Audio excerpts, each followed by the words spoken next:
Hello, hello, welcome back. My name is Trisha Dunn, ACT Educator, here for going through the answers, and I can't believe it's Friday already.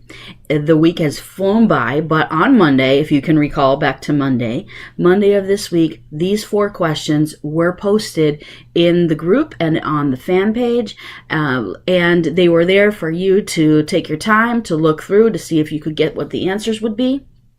And today's the day that I know you've been waiting for to find out if your answers were correct. And if they weren't, more importantly, that you learn from what you got wrong to see why the correct answer is correct. When we're thinking ACT, we definitely want to keep a few things in mind. Best versus correct when we're thinking of English is going to help us a long ways. There's going to be times that we feel like something may be a better answer, especially if you're not 100% sure of the grammar rule or why things would be the way that they are. So we want to keep a few things in mind as we're working through these questions. One, if you know the grammar reason for your answer choice, that's going to be the best way for you to feel confident answering your choices. 2, if you do not, we want to use the elimination process to look for what we know can't be right first, and usually there's going to be 2 options pretty quick off the bat in some of these choices that we can do that, and it's going to just make it a little bit easier for us to get to the final 2 choices to work through. Now, as we mentioned before when I went through the last time that we met for the English questions, I want to back up and I want to review here. It is important that you do read the passage. There are 2 camps of thought as far as how to approach this passage with reading the passage and then answering the questions. The first is the way that I prefer, and that is reading it sentence by sentence and then going to the underlined portion in that sentence and then carrying on but continuing reading every part of the passage. The second option, which works for a lot of people and also recommended by ACT, would be to read the paragraph, 1 paragraph at a time, then go back up to your questions. As I mentioned, the way that I prefer is the way that I'm going to show you. So that's going to be reading to the underlined portion, read to the end of that first sentence, and then go over and look for your answer choices. I believe it saves a little time. And also then you're reading it, making the changes, and then going on with the flow of the passage as you're going. So let's get started. Let's go to these answers. So the first sentence says, at Edinburgh's Film House Cinema, a 3-dimensional sculpted scene shows patrons sitting in a movie theater as horse leaps out of the screen. This particular sentence has 2 questions in it. So we're going to focus on the first, but as you heard me read, there were a couple things that I want to point out. And that is that while I was reading, although I was attempting to stick very close to how things were punctuated and how it was worded, there were a few obvious things that seemed a little bit maybe wordy or not quite as correct as maybe it would have flowed if you're thinking that. So this sometimes is how it goes when we're reading our questions. We may think something sounds right or doesn't sound right, so we don't necessarily want to rely heavily on that to give us our answer.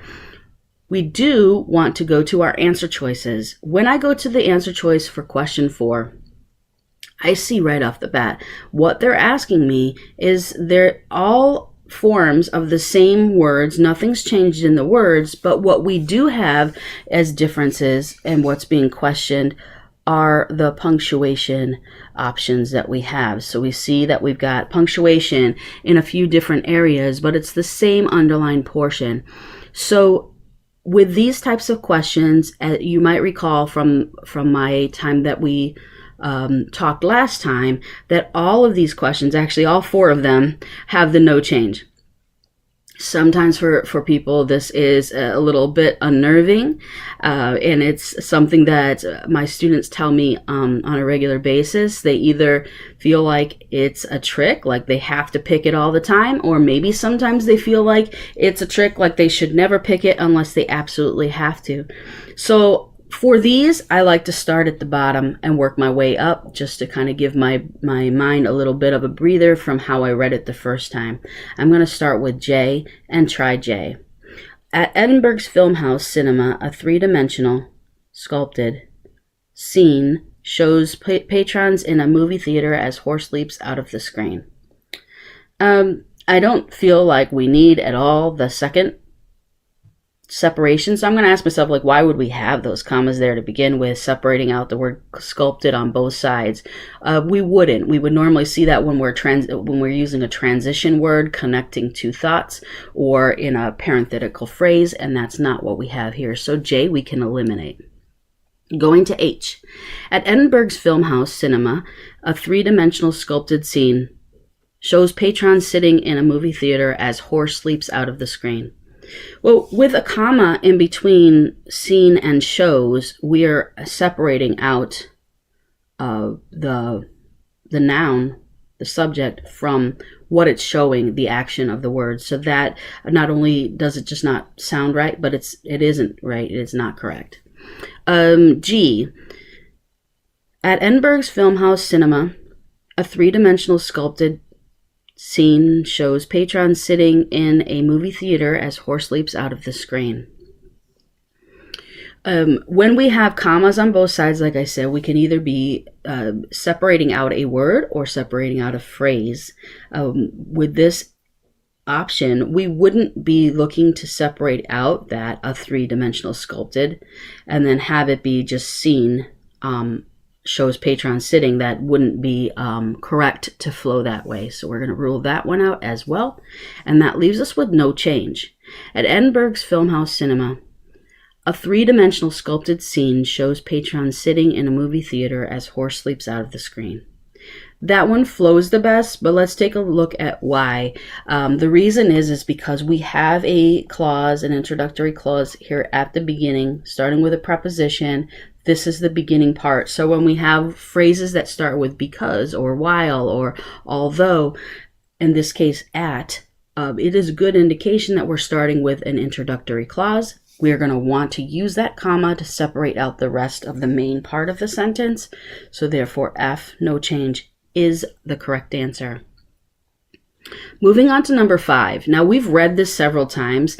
As you've heard me read it, you're probably thinking something sounds a little wordy. This is a really good red flag to you. If it sounds wordy, that there's probably something not quite right with this. And then we look at our answer choices. We're going to look at the answer choices and we see a couple different things.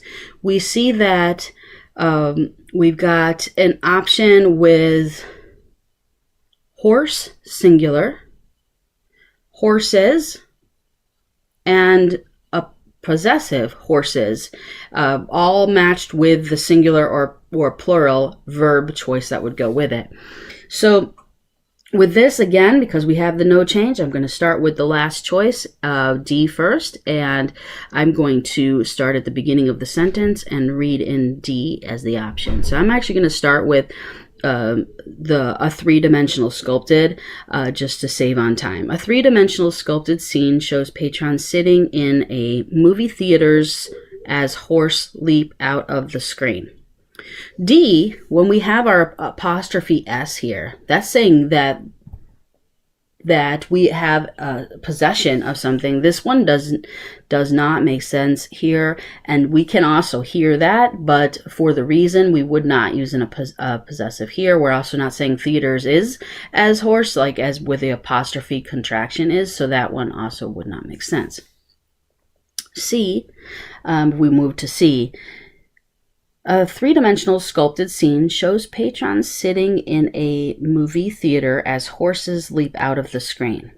Well, that one does sound correct, but we need to look a little bit more closely at this horses and this horses to see which one is going to be actually correct, because I could see right away that they're both going to sound and be the same. So let's look a little bit closer as the difference between the two, and then we'll just double check with no change.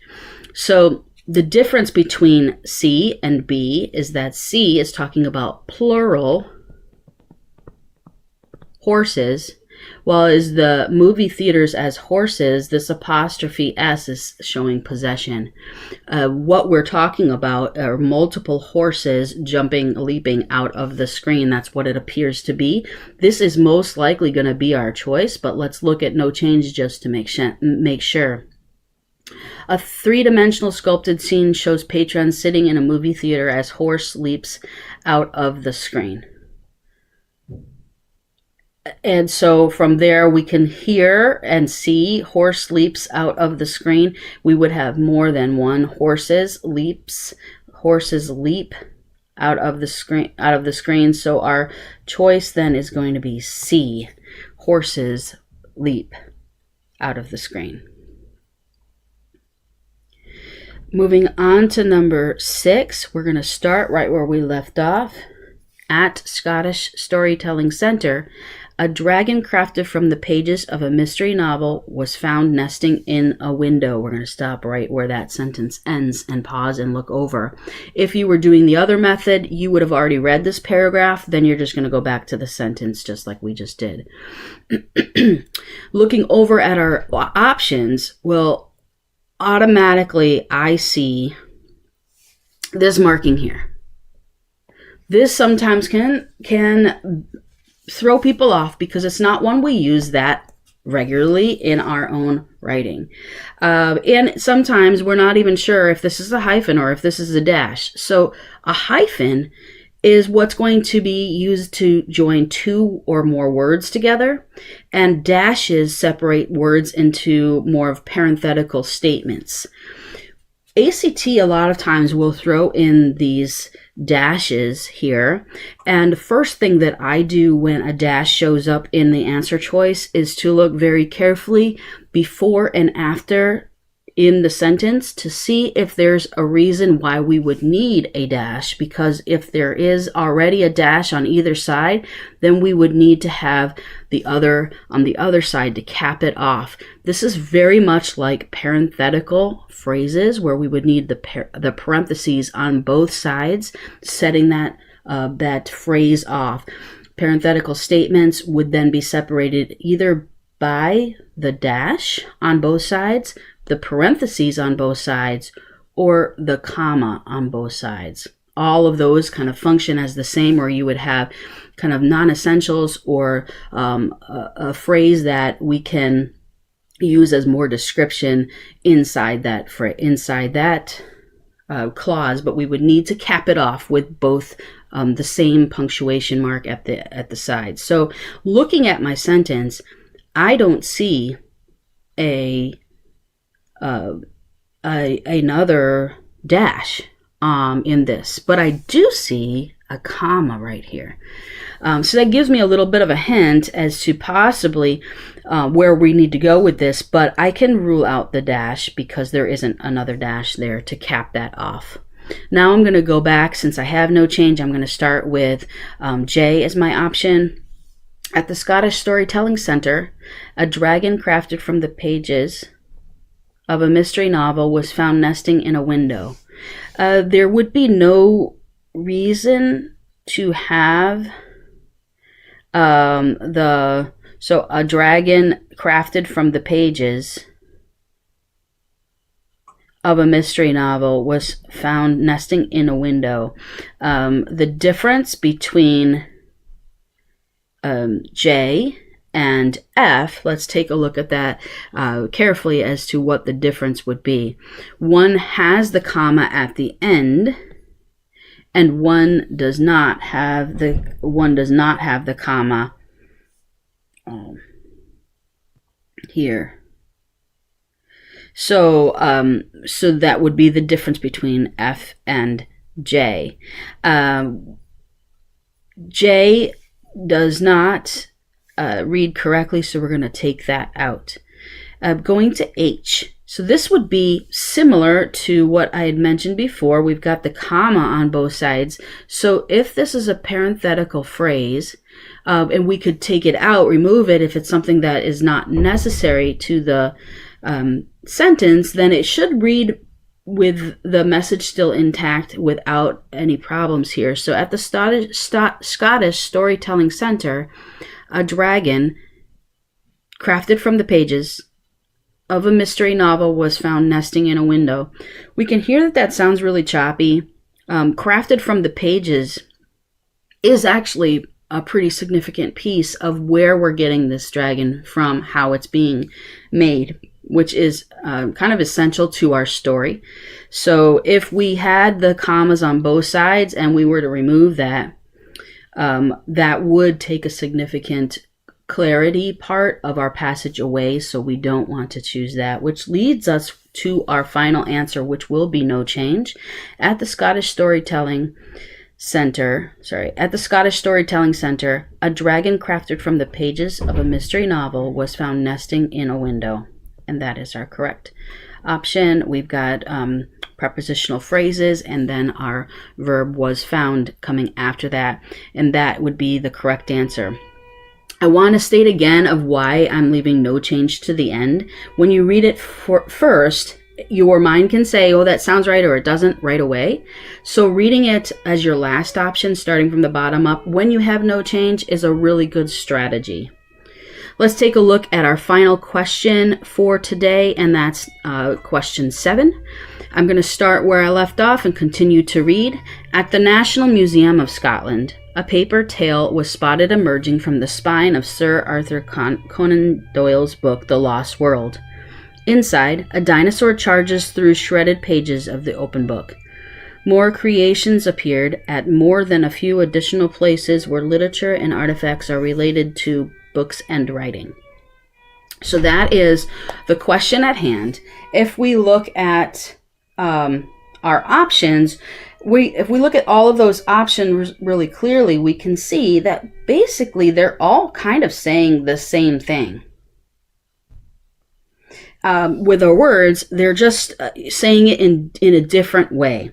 So we're going to look for the one that's going to be the most direct, the one that gets to the point, the active form of the word. So starting with D, again, because no change is our option, more creations appeared at several libraries and museums devoted to books and writing.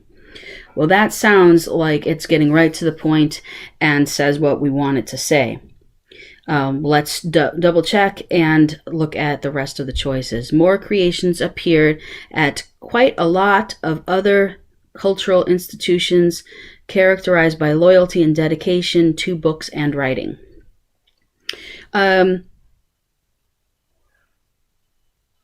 This one, again, is wordy. It's also redundant with more creations and quite a lot, so we can check that one off.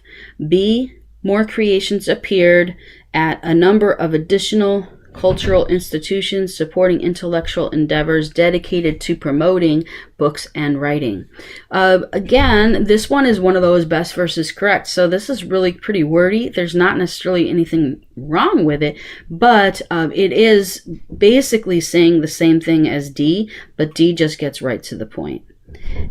A, no change. More creations appeared at more than a few additional places where literature and artifacts are related to books and writing.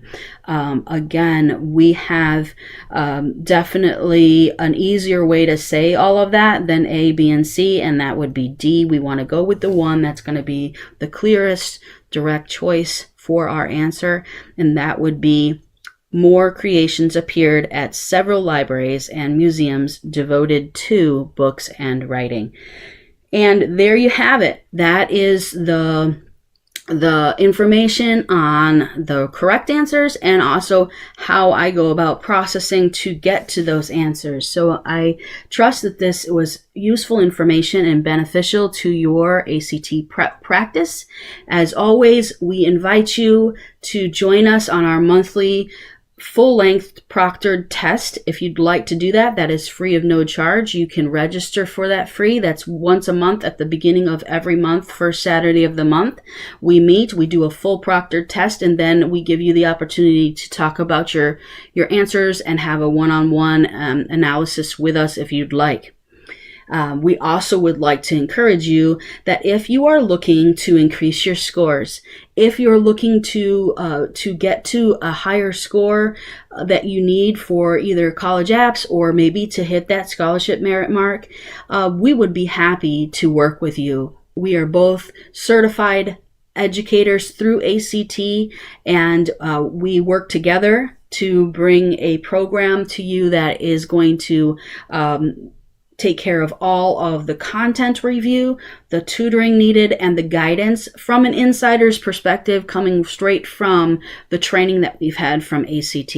So if you are interested in that, there's also a booking link so you can set up a free game plan strategy call with us to see how we can help you get your scores to that next level, like we've helped many others before. So please do reach out to us. We'd be happy to work with you to see if we are fit, and you can do that by scheduling a call at no cost. And at this moment, we're having a summer special.